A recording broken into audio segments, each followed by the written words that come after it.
Memilih taktik komunikasi.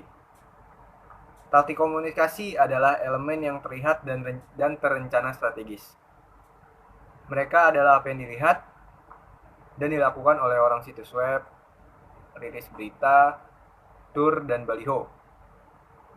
Taktik juga merupakan elemen dari rencana yang dapat menghasilkan harga yang besar. Jadi perencanaan dan koordinasi sangat penting. Kisaran taktik komunikasi sangat luas dan terus berkembang karena kemajuan teknologi. Lalu ada kategori komunikasi konvensional. Kategori media pertama didasarkan pada kemampuan organisasi untuk mengontrol konten dari pesannya.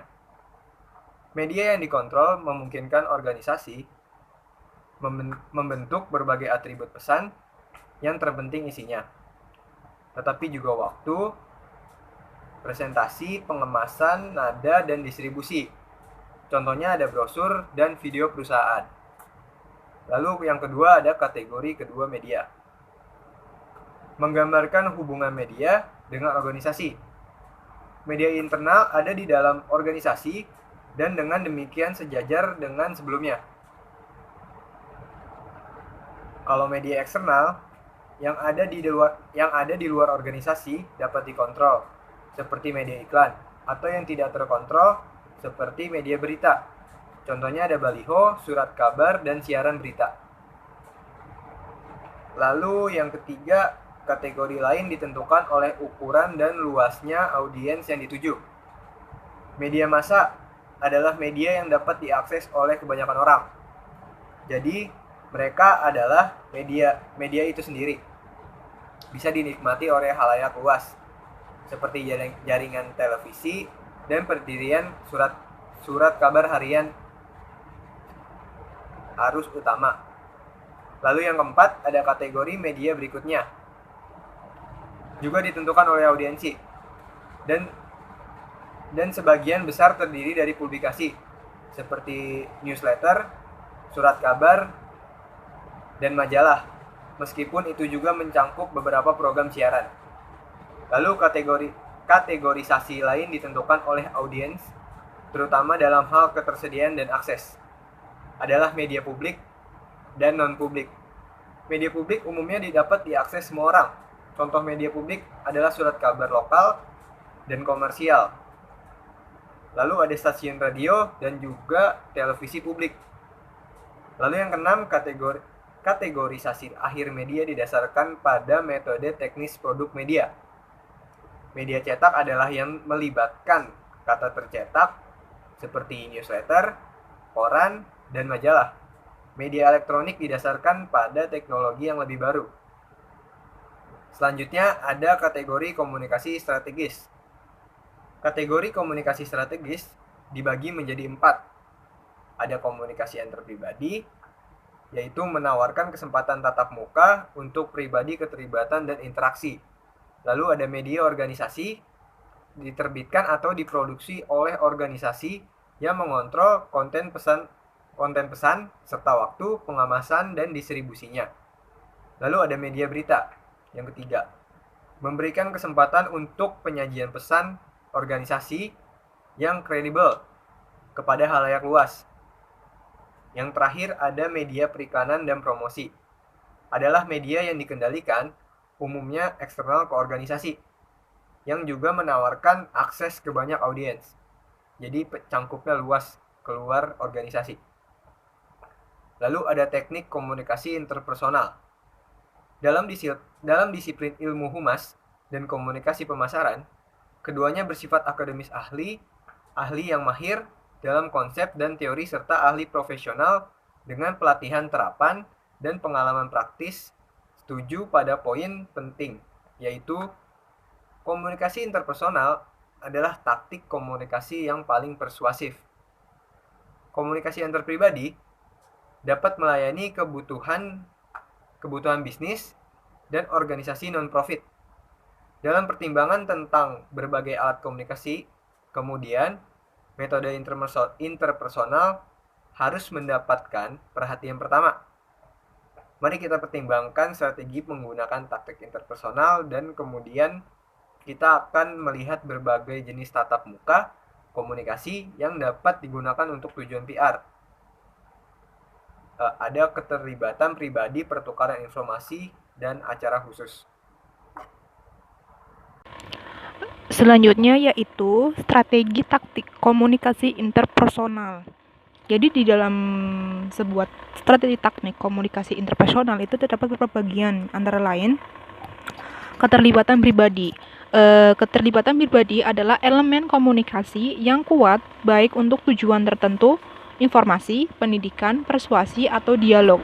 Saat organisasi aktif melibatkan publiknya dan menciptakan lingkungan yang berakar pada komunikasi dua arah, file kepentingan bersama dan organisasi dan publiknya kemungkinan besar akan dibahas. Kategori taktik ini mencakup keterlibatan situs organisasi dan situs audiens keterlibatan. Di dalam taktik keterlibatan pribadi ini terdapat beberapa bagian, antara lain keterlibatan situs organisasi. Yaitu semakin banyak keterlibatan, penonton kegiatan membawa anggota audiens ke organisasi karena semakin banyak organisasi menyadari pentingnya interaksi publik. Yang kedua adalah keterlibatan audiens situs nyata kenyamanan bagi penonton. Misalnya, penggalian dari pintu ke pintu menawarkan kesempatan bagi organisasi dengan tujuan publik, politik, sosial, atau agama untuk menyampaikan pesan mereka atau ajakan amal langsung kepada orang-orang yang mungkin tertarik. Bagian kedua yaitu pertukaran informasi. Dalam pertukaran informasi, kategori meliputi pertemuan pendidikan, pameran produk, pertemuan, demonstrasi, dan pidato. Yang pertama, saya akan bahas pertemuan pendidikan, yaitu berbagai jenis pertemuan memberikan kesempatan bagi keduanya organisasi komersial dan non-profit untuk mendidik orang-orang yang mencari informasi dalam jumlah besar. Yang kedua adalah pameran produk. Perusahaan sering mencari peluang untuk memamerkan produknya kepada staf penjualan dan calon pelanggan. Yang ketiga adalah rapat. Rapat ini memberikan kesempatan yang sangat baik bagi organisasi untuk didirikan pertukaran informasi positif dengan publik mereka. Beberapa dari pengaturan ini bersifat formal kesempatan. Yang keempat, demonstrasi. Beberapa kegiatan fokus pada advokasi atau oposisi. Pidato adalah wacana publik di mana pembicara mengontrol presentasi dan bermaksud untuk mempengaruhi kesadaran, penerimaan, atau tindakan audiens. Yang terakhir adalah strategi taktik komunikasi interpersonal. Bagian yang terakhir adalah acara khusus. Kategori umum dari taktik komunikasi antar pribadi adalah cara khusus kegiatan yang dibuat oleh organisasi terutama untuk berinteraksi dengan anggotanya. Publik. Daftar secara khusus hanya dibatasi oleh imajinasi para perencana, tetapi beberapa jenis acara khusus yang lebih umum adalah acara sipil, acara olahraga, acara kontes secara hiburan, acara berorientasi kemajuan, peringatan bersejarah, sosial acara, acara artistik, dan acara penggalangan dana. Bagian dari acara khusus ini antara lain itu acara sipil. Kegiatan publik yaitu adalah kegiatan publik yang dapat mempertemukan komunitas dalam perayaan dan menyenangkan. Beberapa kegiatan sipil yang populer adalah pameran yang menampilkan makanan dan hiburan, dan festival yang terkadang menawarkan permainan dan sering diatur di seputar tema seperti warisan etnis, bunga, atau musik. Yang selanjutnya adalah parade. Parade adalah bentuk lain dari perayaan sipil yang populer, begitu juga acara bertema seperti yang terkait dengan sejarah secara komunitas. Selanjutnya ada latihan perencanaan strategis, memilih taktik komunikasi interpersonal. Yang pertama ada pemilihan taktik. Harus menggunakan yang pertama keterlibatan pribadi. Contohnya itu ada keterlibatan situs organisasi dan keterlibatan sisi penonton. Lalu ada pertukaran informasi. Contohnya pertemuan pendidikan, seperti dosen dengan mahasiswa. Lalu ada pameran produk dan juga rapat. Lalu selanjutnya ada taktik media organisasi. Yang pertama strategi taktik media organisasi. Kapan sebaiknya Anda memilih taktik media organisasi? ketika publik Anda terlalu luas dan terlalu besar untuk berinteraksi dengan tingkat yang lebih pribadi, atau ketika Anda ingin menyimpan kontrol pesan kepada organisasi Anda. Lalu, kapan waktu Anda akan menggunakan media organisasi saat penonton terlalu kecil atau tersebar sehingga penyebaran hampir mustahil, atau saat Anda membutuhkan kredibilitas yang lebih tinggi terkait dengan kategori taktik lainnya. Lalu ada publikasi umum. Publikasi umum mencakup berbagai materi yang diterbitkan dan dicetak oleh suatu organisasi. Distribusi mereka umumnya ditangani oleh organisasi juga. Kategori ini mencakup keterlibatan berseri. Selanjutnya ada publikasi serial. Sebagian besar organisasi banyak menggunakan publikasi berseri yang dapat diterbitkan mingguan, bulanan, atau bahkan tahunan. Publikasi berseri yang paling umum adalah newsletter, yang menggabungkan pendekatan informasi, surat kabar, dan majalah dengan fitur surat yang membangun hubungan. Selanjutnya, ada publikasi mandiri. Taktik umum lainnya yang digunakan dalam PR adalah publikasi yang berdiri sendiri, yang berbeda dengan newsletter yang biasanya diterbitkan hanya sekali daripada secara berkala.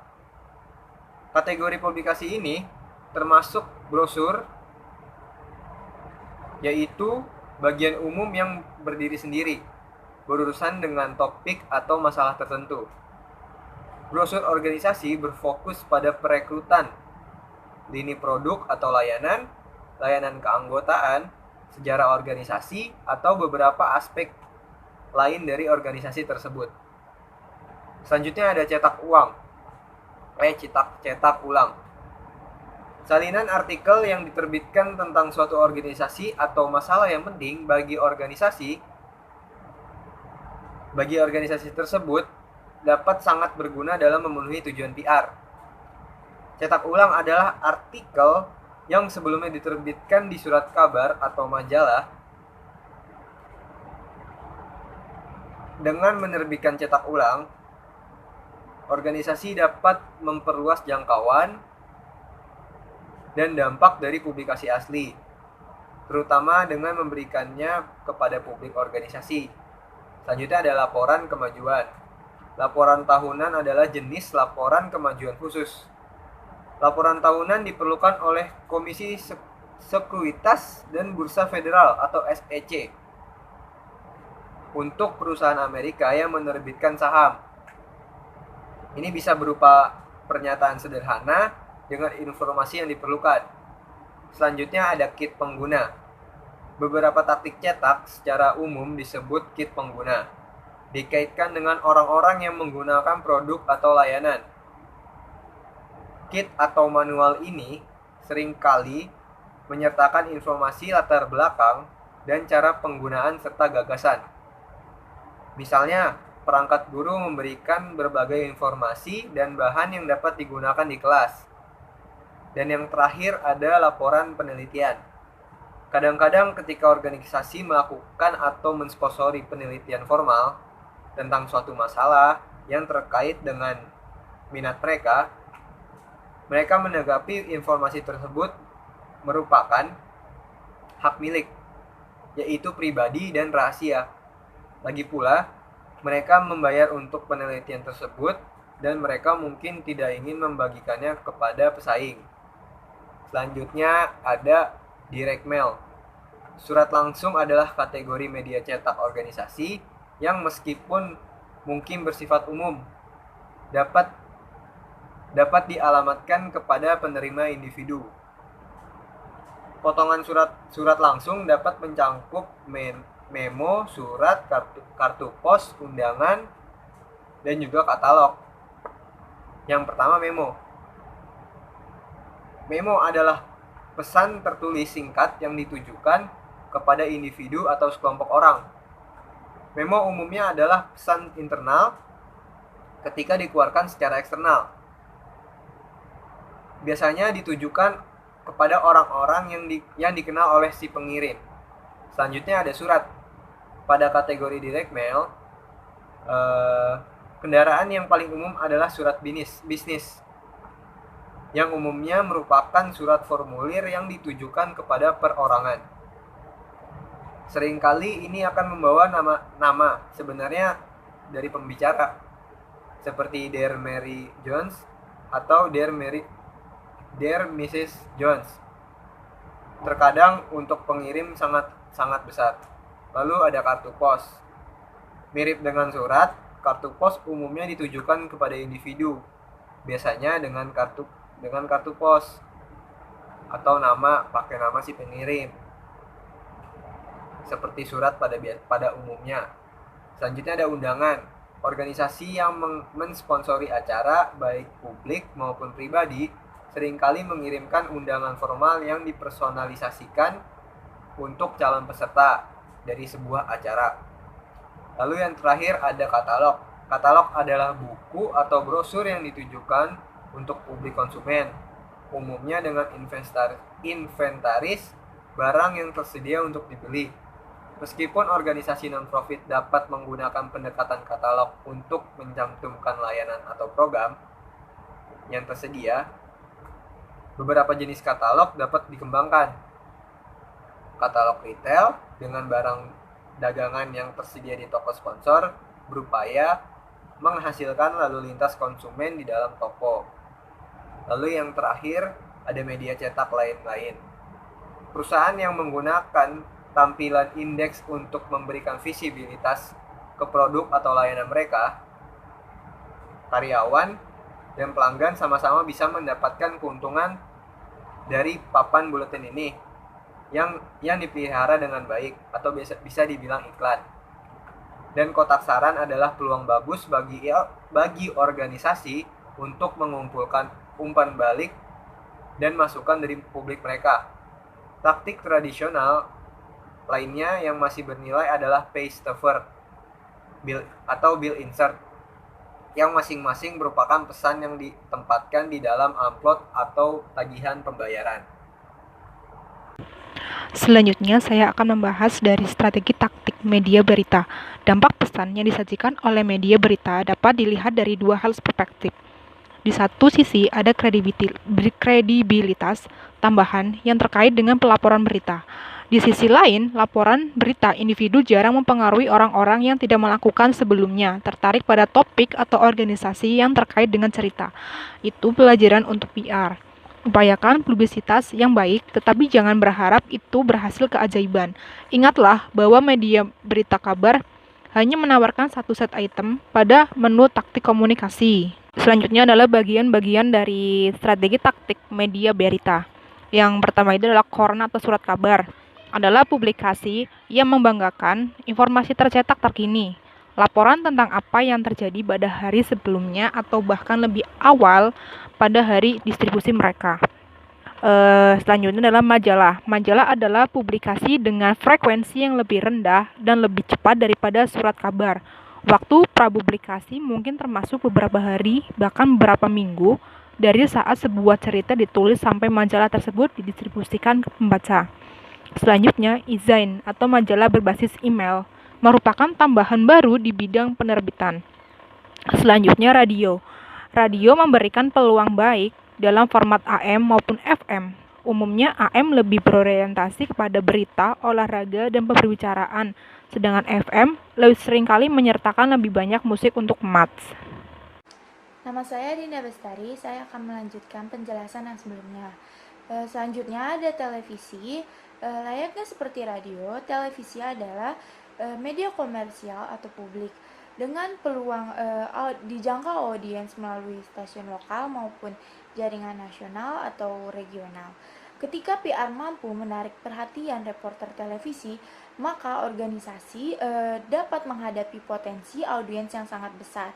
Bagaimanapun, PR juga tetap harus menentukan aktivitas PR yang layak diberitakan dengan yang tidak layak diberitakan. Yang selanjutnya ada melayani kebutuhan informasi media. Nah, di sini tuh hubungan antara praktisi PR dan jurnalis adalah simbiosis, yang artinya ini adalah hubungan di mana masing-masing pihak membutuhkan pihak lain dan mendapatkan manfaat dari pihak lain. Di sini praktisi PR membutuhkan jurnalis yang dapat menyediakan wadah untuk mempresentasikan organisasinya, sedangkan wartawan membutuhkan praktisi PR untuk membantu mereka mengidentifikasi cerita yang layak diberitakan. Cara paling umum bagi praktisi PR untuk memberikan berita kepada publik dengan informasi adalah memberikan secara tertulis. Namun untuk berita terbaru, terkadang beberapa praktisi PR melakukan kontak telepon dengan wartawan. Beberapa cara yang dapat dilakukan oleh praktisi PR untuk menyebarkan berita atau informasi yang layak untuk diberitakan kepada halayak luas, yaitu ada 4 cara umum untuk menyajikan informasi berita. Yang pertama ada bahan berita langsung, yang kedua ada bahan berita tidak langsung, yang ketiga ada bahan opini, dan yang keempat ada peluang berita interaktif. Materi berita langsung, salah satu kategori taktik media berita yang paling banyak digunakan adalah materi berita langsung. Informasi yang disajikan ke media kurang lebih telah siap digunakan. Taktik ini termasuk lembar fakta berita, daftar acara, catatan wawancara, rilis berita, rilis fitur, aktualitas, rilis berita audio, video B-roll, selanjutnya ada rilis berita video, foto dan teks, dan kit media. Lembar fakta berita ini singkatnya garis besar informasi satu halaman tentang berita acara atau kegiatan. Ini biasa sering ditampilkan sebagai poin item yang nantinya format tersebut memudahkan wartawan baik media cetak maupun elektronik untuk menggunakan informasi saat mereka menulis cerita mereka sendiri. Lembar fakta ini mudah disiapkan, cukup kumpulkan informasi yang relevan tentang siapa, apa, kapan, di mana, mengapa, dan bagaimana. Ini berguna juga untuk menambahkan bagian tentang latar belakang, sejarah, signifikasi, dan manfaat.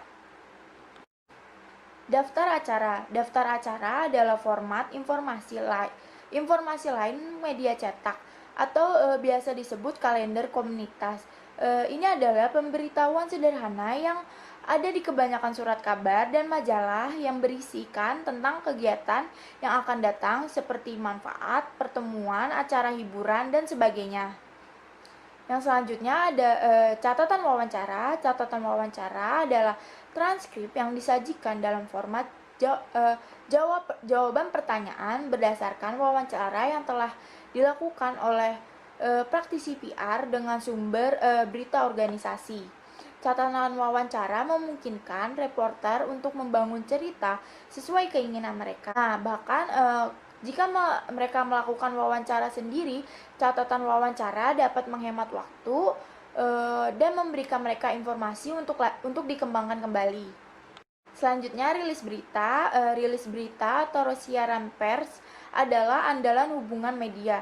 Ini adalah cerita yang ditulis oleh praktisi PR dan diberikan kepada gatekeeper untuk digunakan dalam program berita dan publikasi mereka. Yang selanjutnya ada rilis fitur. Selain rilis yang menyajikan berita solid, fokus tentang latar belakang berita, rilis fitur terdapat beberapa kategori. Yang pertama ada biografi yang akan membahas latar belakang pribadi pembuat berita dan orang lain yang penting bagi suatu organisasi. Yang kedua ada sejarah, ini memberikan fokus yang sama pada organisasi itu sendiri, biasanya memberikan narasi kronologis dan atau garis besar perkembangan organisasi sejak didirikan. Yang selanjutnya ada artikel naratif yang memberikan informasi objektif tentang suatu masalah yang disebut latar belakang. Selanjutnya ada aktualitas. Aktualitas adalah rekaman yang terkadang dalam bentuk kaset dan terkadang digital dan dapat diakses oleh komputer. Ini melibatkan beberapa kutipan, sorotan dari pidato atau pernyataan oleh juru bicara organisasi.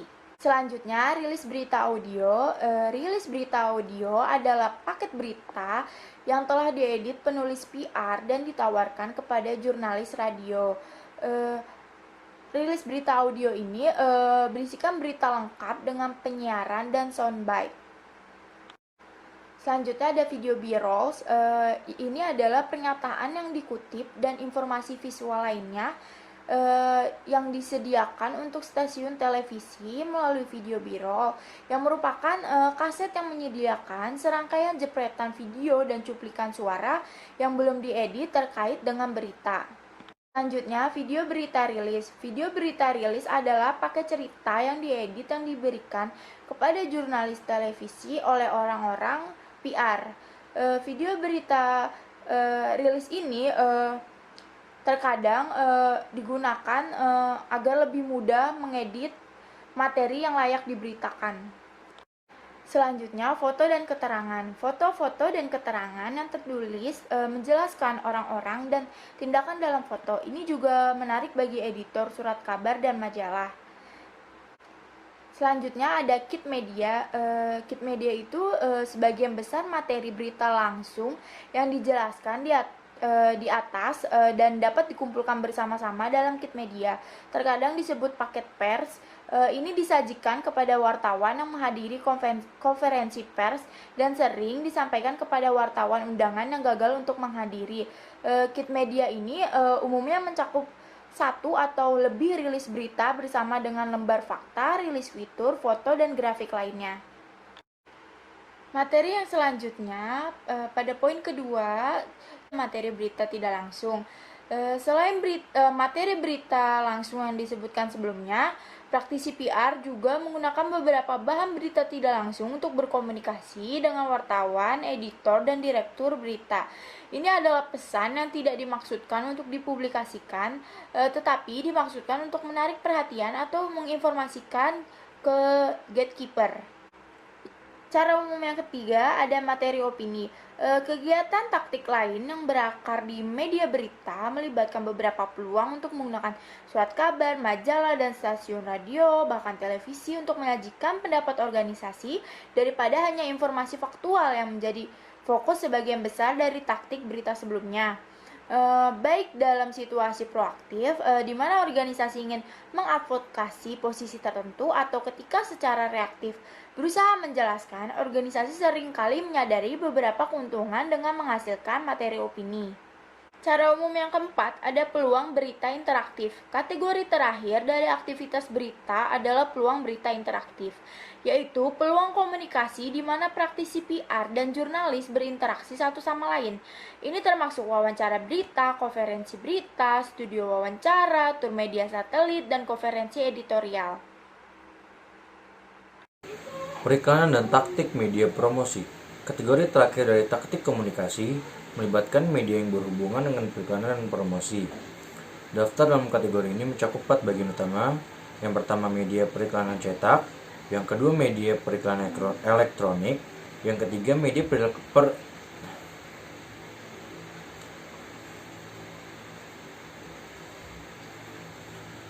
periklanan dan taktik media promosi. Kategori terakhir dari taktik komunikasi melibatkan media yang berhubungan dengan periklanan dan promosi. Daftar dalam kategori ini mencakup 4 bagian utama, yaitu yang pertama media periklanan cetak, yang kedua media periklanan elektronik, yang ketiga media periklanan luar rumah, dan item promosi. Yang pertama adalah media iklan cetak.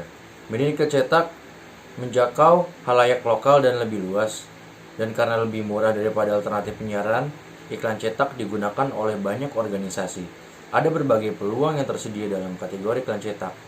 Contohnya iklan majalah, iklan surat kabar, iklan direktori, dan iklan rumah.